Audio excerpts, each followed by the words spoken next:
3 नवंबर 2020 America का 59वां सदारती election, जिसका सारी दुनिया को बेसब्री से इंतजार है, जो अमेरिका समेत दुनिया भर में तब्दीली का बाइस बनेगा। गुज़िश्ता दिनों डोनाल्ड ट्रंप और उनकी अहलिया मिलानिया में कोरोना की तशखीस हुई थी, जिसके बाद उन्होंने व्हाइट हाउस में ही करंतना कर लिया था। ताहम सांस लेने में दुश्वारी पर उन्हें मिलिट्री अस्पताल मुंतकिल कर दिया गया। न्यूयॉर्क टाइम्स के मुताबिक 2 अफराद के हवाले से दावा किया गया कि ट्रंप को जुमे के रोज सांस लेने में दुश्वारी का सामना था और सांस लेवल कम होने पर डॉक्टर्स ने उन्हें ऑक्सीजन लगाई थी, जिसके बाद ट्रंप का अस्पताल से बयान आया कि पहले से बेहतर महसूस कर रहा हूं। और फिर चीनी और रूसी सदूर का कोरोना से मुतासिरा अमरीकी सदर के लिए नेक तमन्नाओं का इजहार भी किया गया। अब तक की ताजा तरीन सूरत हाल के मुताबिक कोरोना में मुब्तला अमरीकी सदर अस्पताल से छुट्टी के बाद व्हाइट हाउस मुंतकिल हो चुके हैं। व्हाइट हाउस के डॉक्टर्स का कहना था कि ट्रंप व्हाइट हाउस में भी डॉक्टर्स की जेरे निगरानी रहेंगे। सदर ट्रंप की सेहत को लाहक खतरा अभी मुकम्मल तौर पर टला नहीं, मगर आज अमरीकी सदर के मुअल्लिज डॉक्टर सेन कोनेली ने कहा कि सदर ट्रंप को दी जाने वाली दवाओं का बहुत अच्छा रद्द अमल सामने आया है और उनकी तबीयत संभल रही है।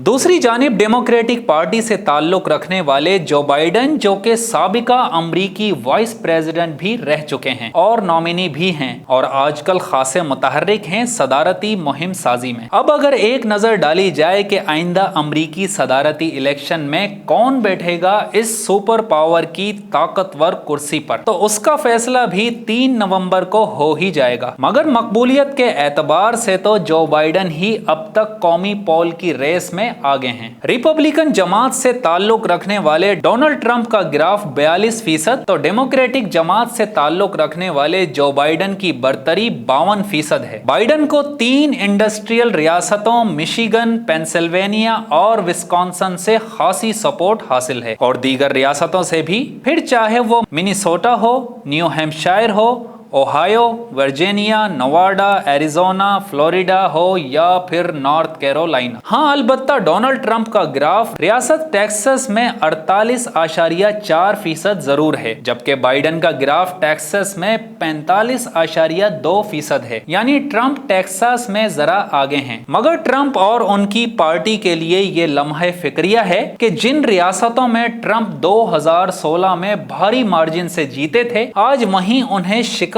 का सामना है। इस शिकस्त की कई वजूहात हो सकती हैं, जैसे ट्रंप की इमिग्रेशन पॉलिसी का सख्त होना, मुख्तलिफ ममालिक से ताल्लुकात का खराब होना, जॉर्ज फ्लॉयड का कत्ल, साबिका इलेक्शन में धांधली का इल्जाम, जूनियर ट्रंप की रूसी लॉयर से मुलाकात, इलेक्शन में रूसी मुदाखलत वगैरह वगैरह। वजह चाहे जो भी हो, इसका फैसला तो 3 नवंबर को हो ही जाएगा। मगर सियासी तज्जियाकारी और मौजूदा हालात और तजर्बे और तज्जिये के मुताबिक डोनाल्ड ट्रंप के सिर्फ 40% से भी कम ही चांसेस रह गए हैं कि अब वो दोबारा अमरीकी सदर बन सकें। हमें मालूम है हर जीत बिल आखिर हमारी है, सो हम वक्ती शिकस्तों पे दिल तोड़ा नहीं करते। Zahid Mirza, DNN news, Karachi.